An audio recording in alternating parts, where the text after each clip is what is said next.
In this drawing, you're going to have 4 different types of boxes. So the first type you're going to have is boxes that are over the horizon line. The other types of boxes that you're going to have to include are boxes on the horizon line, boxes under the horizon line, and then overlapping boxes, which you'll see in other videos. But in this one, we're going to see how to set up the drawing and how to draw boxes above the horizon line. So the first thing you're going to need is your ruler, and you want to make sure your paper is horizontal, so that means it's longer across than it is up and down. You want to take your ruler, you want to find about the middle of the page, and you want to make sure your ruler is straight. A good way to do this is to take your ruler and line it up with the edge of your paper. So you want to make sure they're flush, make sure they're exactly together. That's going to give you a straight line across. So you're just going to hold this in place, do your line across. This should be a light line. Eventually this entire line will be erased, but you just want a light line in there for now. And then right in the center, close to the center, it doesn't have to be exact, you're going to put in a vanishing point.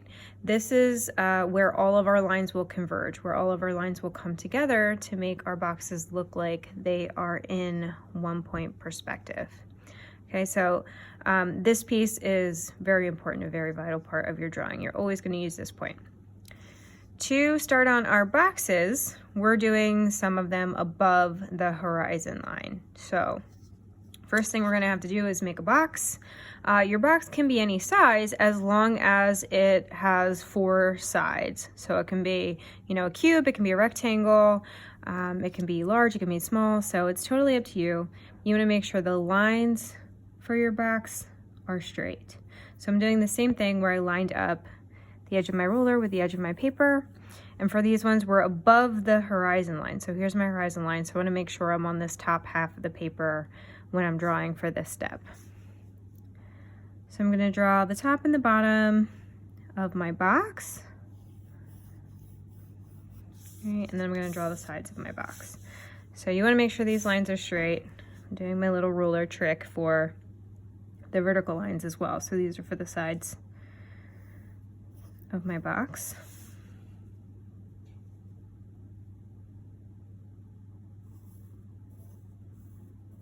Right. And then any little overhang extra lines I would erase. So to put this box into 1-point perspective, I'm going to have to connect the corners of my box to the vanishing point. So they all go to this 1 point. If it's not the front of the cube or rectangle or whatever it is that you're drawing, you want to make sure that the sides of it are all going to this point. So these always stay straight up and down or side to side, vertical or horizontal. The other lines in this drawing that are the sides of the box are going to go to the vanishing point. So what you're going to do is take your ruler, make sure the corner of the cube touches the ruler, make sure the point touches the ruler. It's very important that the ruler is always on this point, and then you're going to draw a light line to connect them. All right, and I'm going to do that for each of these corners. So I line it up and I connect it to my dot, my vanishing point. It's called a vanishing point because it looks like the object vanishes once it reaches that point. So they're all going into that point. All right. Now this corner here, like I could draw this in. Just going to show you so you can see it. So this would be the 4th corner. But this one cuts through the front of the box. Right, I could draw this in, however, I'm just going to end up erasing it later. So for the purpose of this drawing, if your 4th corner goes through the front of the box, that means you don't have to draw that one. So for most of these, you'll just have to draw the 3 corners. The last one that's furthest away from the vanishing point, if it cuts through the box, you don't have to draw that in. So it should look something like this here. All right, so right now we have the front of our box and we have the sides of our box. What we need to do here is just close it up. So we're going to repeat the lines that are on the side and the bottom. So this line's totally vertical, this line's totally horizontal. So what I'm going to do is I'm going to take my ruler, I'm going to line it up again with the edge of my paper, and if I put it back on this line I can see that it matches up, so I know it's straight. I'm going to slide this down and I'm going to draw my horizontal line across. All right, so that's going to create like the back side of my box. I'm going to do the same thing in this section here. I'm going to take my ruler, I'm lining it up. I'll show you on the top of the page. So it's lined up here. I know that my line's straight. I'm going to slide it over. So I'm going to bring it over until this line touches my ruler, because that's going to be the end of my cube. If you look at this front here, I'm basically redrawing this corner where these two meet. So I'm going to have to replicate that here. So I'm lining it up, I'm sliding it over. When I get to this point, that's where I stop, and that's where I would put in my vertical line. Okay, so these lines are just repeats of each other. They're parallel, so they're the same distance across from each other the whole way. So these are absolutely vertical, these are absolutely horizontal.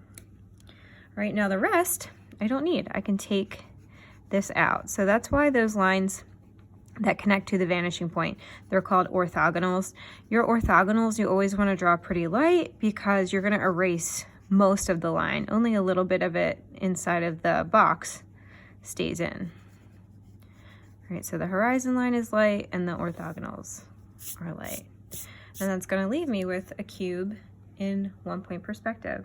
So I will show you another one at the top, maybe from a different side of the vanishing point. So it's going to be the same exact process. It's just going to look a little different because it's on this side of the vanishing point now. So you'll see a different view of the cube. So remember, I start out by drawing my cube, and I want to do my absolute best to get these lines as very straight as possible. So I'm using the edge of my paper and the edge of my ruler to help me out there. Right, even if it's off a little bit, it can throw off your drawing. So you want to make sure that you do your best to get them, you know, as straight as you can. All right, so that's my cube. And I'm gonna now work from the corners and connect them to my vanishing point. So remember, these are my orthogonals, and my orthogonals I want to draw relatively light because eventually most of these lines will get erased after we draw the remainder of the cube.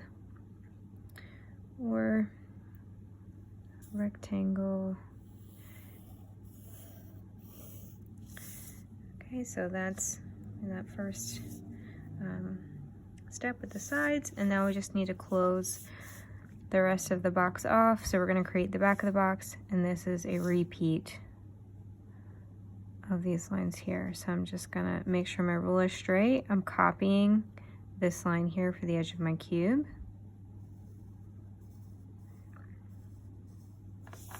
Right, and then I would do the same thing for the bottom.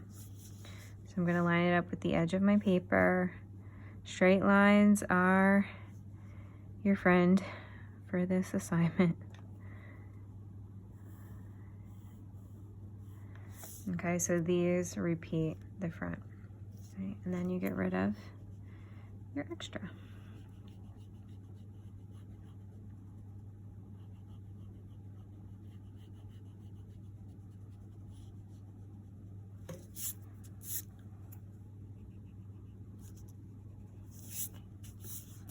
All right, so that's how you would draw boxes above the horizon line. You can see when you're looking at something that is above the horizon line, it's like you're looking up at it. So we can see the bottom of these boxes. You'll see that view will change when you do boxes that are on the horizon line and boxes that are below the horizon line because of how we're viewing it, because of what our perspective is. But you want to make sure for this assignment that you are first drawing your boxes above the horizon line, and you want to make sure you have at least 4 boxes.